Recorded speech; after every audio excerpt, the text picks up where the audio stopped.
ग्रहण। कितने ही साल बीत गए। कई बार मन में आया, पर जयपुर जाना कुछ हो ही नहीं पाया। सोचा तो बहुत बार कि एक बार तो जाना ही चाहिए, लेकिन क्या करे, घर के कामकाज की भागदौड़ से फुर्सत मिले तब ना।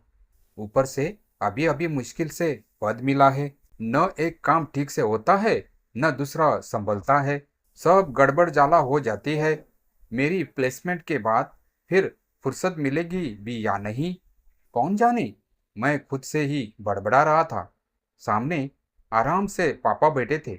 अचानक न जाने क्या हुआ, उन्होंने अखबार बगल में रख दिया और मुझसे बोले, अरे सच में क्या? कल मुझे एरियर को बोनस के पैसे मिलने वाले हैं। मैं अब क्या करूं? मैंने झुंझलाते हुए पूछा। क्या करूं मतलब? चलो परसों जयपुर चलते हैं। वर्मा जी जब गए थे तब जाना ही नहीं हुआ। अब चलेंगे उनके पास। मिसेज वर्मा की भी तबीयत ठीक नहीं है।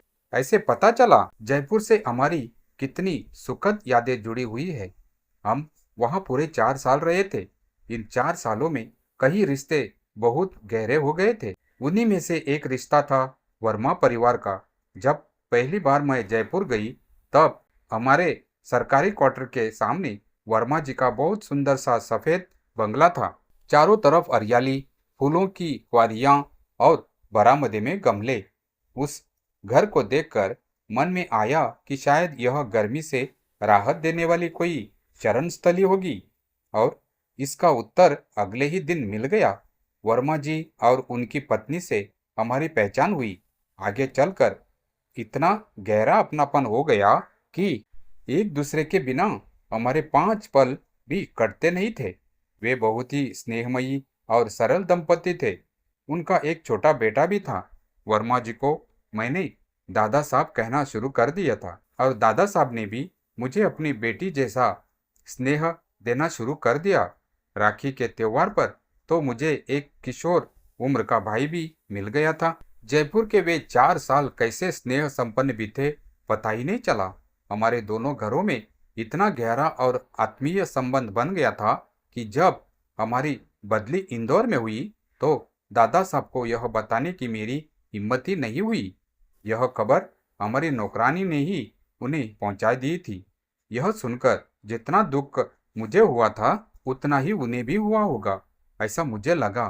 पर दादा साहब मुस्कुराते हुए हाथ में लड्डुओं का डिब्बा लेकर हमारे पास आए थे। बधाई हो बेटी। मुझे गंभीर देखते हुए वे बोले, अरे जब दामाद की तरक्की होती है तो हमारे पूरे परिवार के जीवन में बाहर आती है ना। इस खुशी को मनाने के लिए ये लड्डू। पर दादा साहब, मुझे जाना अच्छा नहीं लग रहा। मुझे लगता है कि यह मैंने ही कहा होगा। क्यों बेटी? उन्होंने अक्षर से पूछा। हाँ देखिए ना, इतना अच्छा घर क्वार्टर इंदौर में थोड़ी ही मिलने वाला है। अच्छा, मतलब तुम्हें क्वार्टर की वजह से जाना अच्छा नहीं लग रहा। मुझे तो ऐसा लगा था कि हमारी बेटी हमारे वियोग का दुख सहन नहीं कर पाएगी, इसीलिए जाना नहीं चाहती। वे मजाक में मेरी फिरकी ले रहे थे। मैं नहीं जाना चाहती, छोटे बच्चे की तरह मैं रूठ कर बोली थी। तब उन्होंने मेरे सिर पर आशीर्वाद का हाथ रखते हुए कहा था, ऐसा नहीं करना चाहिए, तुम खुशी खुशी जाओ। अरे वहां उस क्वार्टर को तुम नंदनवन बना दोगी, समझी। हम इंदौर आ गए। शुरू शुरू में हफ्ते में 1-2 बार दादाजी से फोन पर बातचीत हो जाया करती थी। फिर वह 15 दिन में एक बार, और बाद में महीने में एक बार होने लगी। धीरे धीरे यह अंतराल और भी बढ़ता गया। फिर अचानक एक दिन दादा साहब और आंटी हमारे घर आ पहुंचे। उनके हाथ में शादी का निमंत्रण और अक्षत थे।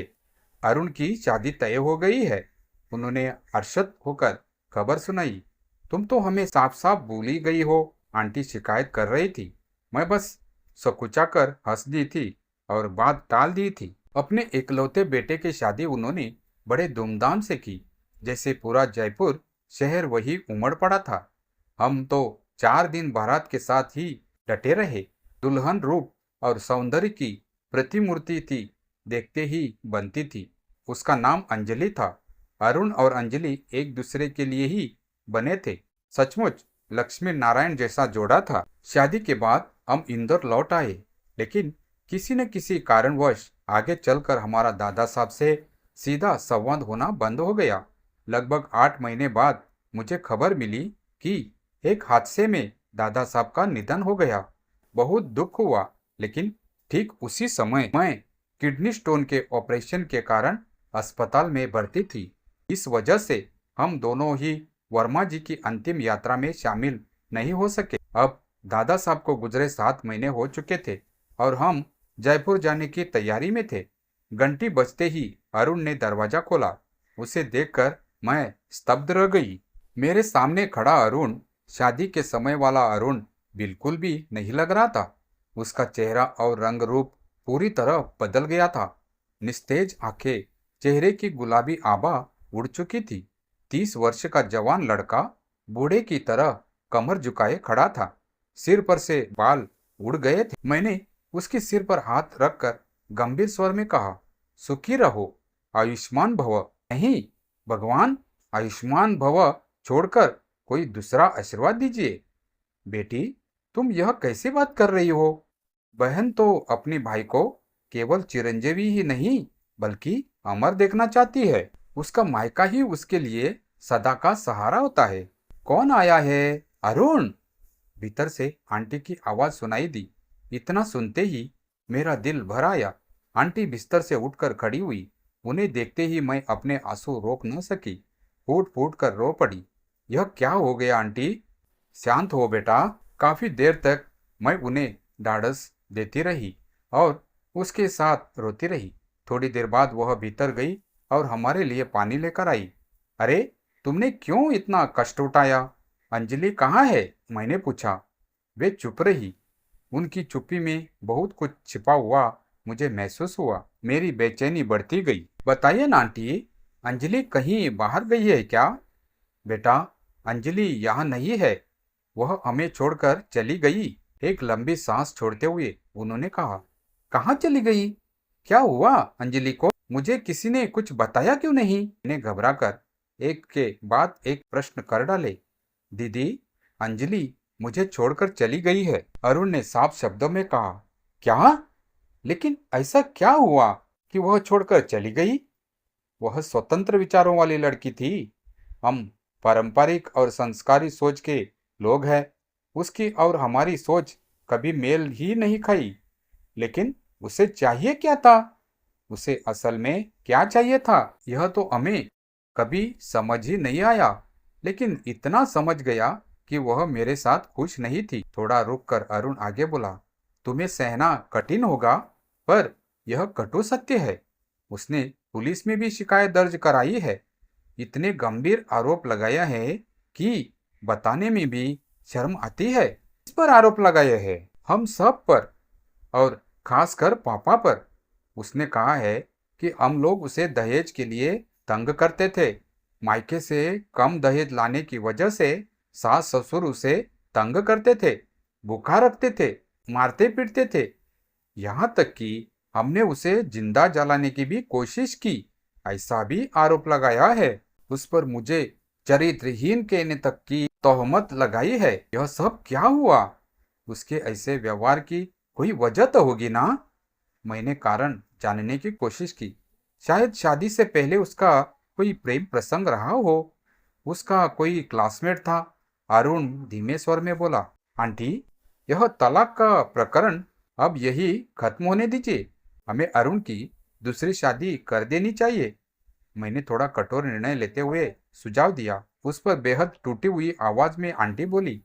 अरे बहन, उसने तलाक देने के लिए बड़ी शर्त रखी है। कौन सी शर्त? उसका कहना है कि वह लड़की अरुण की बेटी है, इसलिए सारी पैतृक संपत्ति बेटी के नाम कर दी जाए। बच्चे का पूरा पालन पोषण और अभिभावक भी उसी को मिले। यहाँ तक कह गई कि नकद रकम और गहने जेवर भी उसे सौंपे जाए और मेरी मौत के बाद यह घर भी उसी के नाम कर दिया जाए। बहुत ही स्वार्थी लगती है, मैं गुस्से में बोल पड़ी। दूसरे दिन दोपहर में हम इंदौर लौट आए, लेकिन दिमाग से अंजलि अरुण के जीवन की बातें निकल ही नहीं रही थी। हमारी बदली का पत्र देखकर उस समय दादा साहब ने जो कहा था उसकी याद मुझे सताने लगी। उन्होंने कहा था, इन कागजों का असर देखो, इन्हीं कागजों की वजह से हमारी बेटी हमसे दूर चली गई। एक बार लंच समारोह में अंजलि ने उनके चरण छूकर प्रणाम किया था।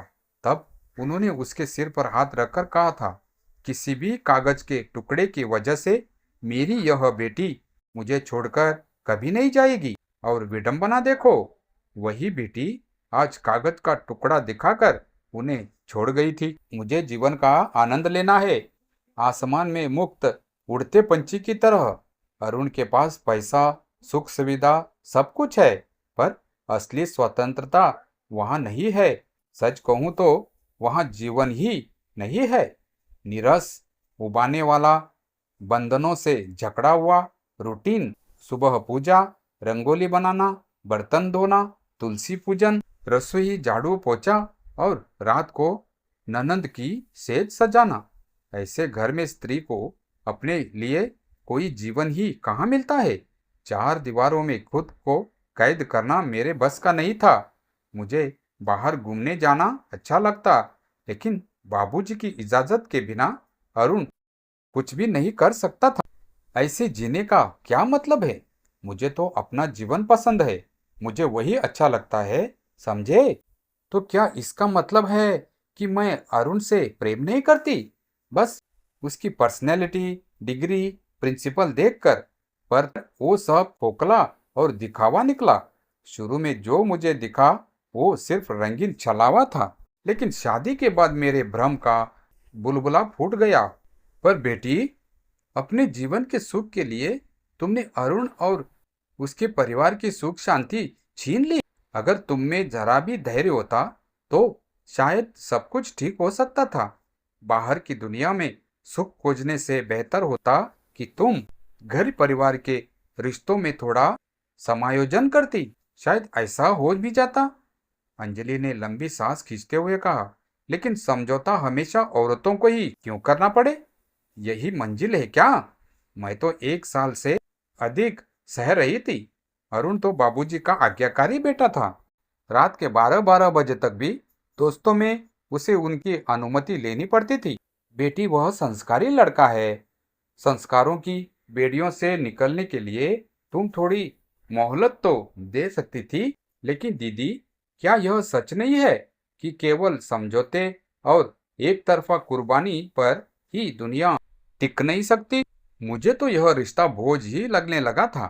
फिर क्यों मैं इसे ढोती रहती? ये सब समझ में आता है अंजलि, लेकिन पुलिस में शिकायत, झूठे आरोप, विद्रोह करना ही मेरे पास एक ही रास्ता था। घर छोड़ने का कोई बहाना चाहिए था, नहीं तो मेरे चरित्र पर सवाल उठाए जाते। किसी एक की बलि देनी ही थी। हमेशा औरत की इज्जत जाती है, इस बार अरुण की गई। अब अंजलि को समझाना नामुमकिन था, इसीलिए मैं चुपचाप घर लौट आई। लेकिन जैसे चांद पर भी दाग होता है, वैसे ही उस पर ग्रहण भी लगता है। और यह न भूलना चाहिए कि ग्रहण सूर्य को भी चांद की वजह से ही लगता है। समय अपनी गति से चलता रहा। जहां से शुरुआत हुई थी वही सब लौट आया। अरुण के जीवन को ग्रहण लगाने वाली अंजलि पर ही ग्रहण लग गया। अरुण के घर को त्यागने के बाद अंजलि ने बहुत कुछ खो दिया। दूसरी तरफ अरुण ने किसी और लड़की से नाता जोड़ लिया। जब अंजलि अपने प्रेम का दावा लेकर उसके सामने पहुंची तो अरुण ने उसका असली चेहरा दिखा दिया। वह बोला, अंजलि, तुम्हारे साथ स्वतंत्रता पर बहस कर सकता हूं, लेकिन शादी के बंधन को तोड़ने की सोच नहीं सकता। विवाह का मतलब है जीवन भर का बंधन। इस रिश्ते की मर्यादा और प्रतिष्ठा को जन्म भर निभाना पड़ता है। जो बंधन तुम्हें स्वीकार नहीं है वही मेरे लिए जीवन का आधार है।